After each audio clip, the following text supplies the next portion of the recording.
Yeah. Well, let me tell you about the book and how it came about. So I had interviewed about 3,000 top performers, sales, leadership, executives, things like that.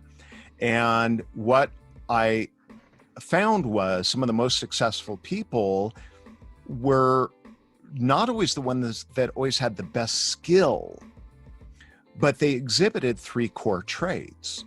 And I started noticing the traits over and over in leaders, in salespeople, in you. And I boiled it down. I said, what was it? I said, number one, they tend to be fearless, meaning what I've learned when I teach leadership is I teach that leaders, the best leaders, tend to be the most decisive leaders. And in order to be decisive, you got to make a decision. You got to be fearless. Can't hem and haw. You can't be wishy-washy. People don't want to follow wishy-washy leaders. You have to be decisive. But to be decisive, you got to be fearless. So I started noticing that the best salespeople are also fearless. They're fearless in decision-making. They're fearless in pursuing. Right. They're fearless in asking. They're fearless in sharing their views. And this fearlessness pervades everything in their life.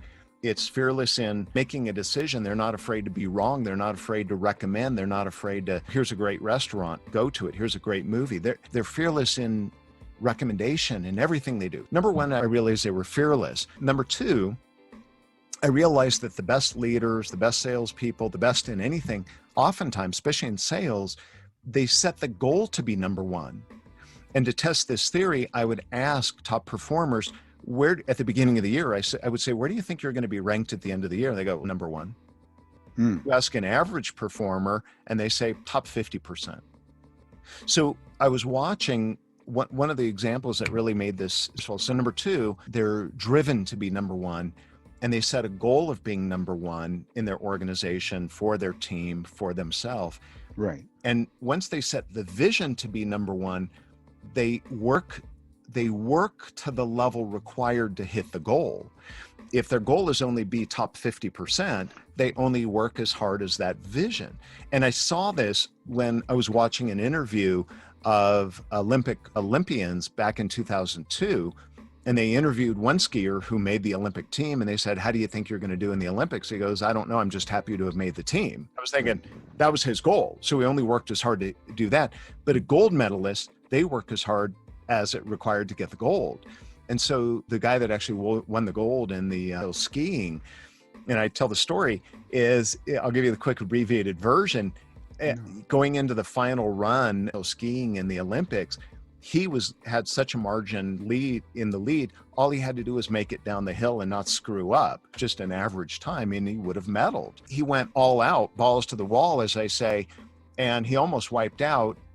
He ended up not wiping out, and he ends up winning the gold. And they said in the interview after, they said, why did you risk everything? And he says this, I didn't come here to just get a medal. I came here to get the gold. So he played to win.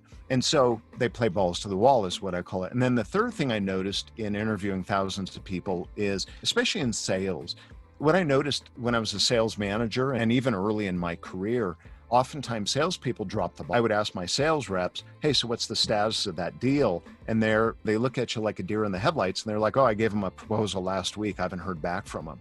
And I'm like, what do you mean you haven't heard back from them? They haven't called me back. They said they were going to call me. I haven't heard from them. I'm like, you're being reactive. When I look at the top performers, they're proactive. They don't forget to make the call. Always on top of their schedule. They get done more in a day than most. And part of what drives them to get more done is decisiveness leads to more action, but then they're on top of it, whether they have a better memory or a better schedule. So they don't drop balls. So the reason I named the book Balls, The 3 Secrets of Success, is top performers have balls.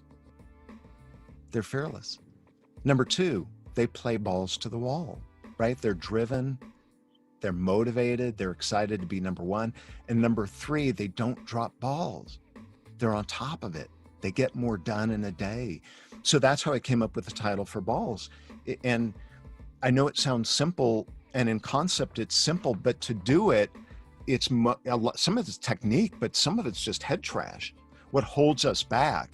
And I'm a root cause guy. So what I do as a performance expert is I work with people to get to root cause of what holds you back from being more motivated, what holds you back from being decisive, what holds you back from fear, from making a cold call, making a donor call, following up with someone, asking the tough questions. That's why I call it balls.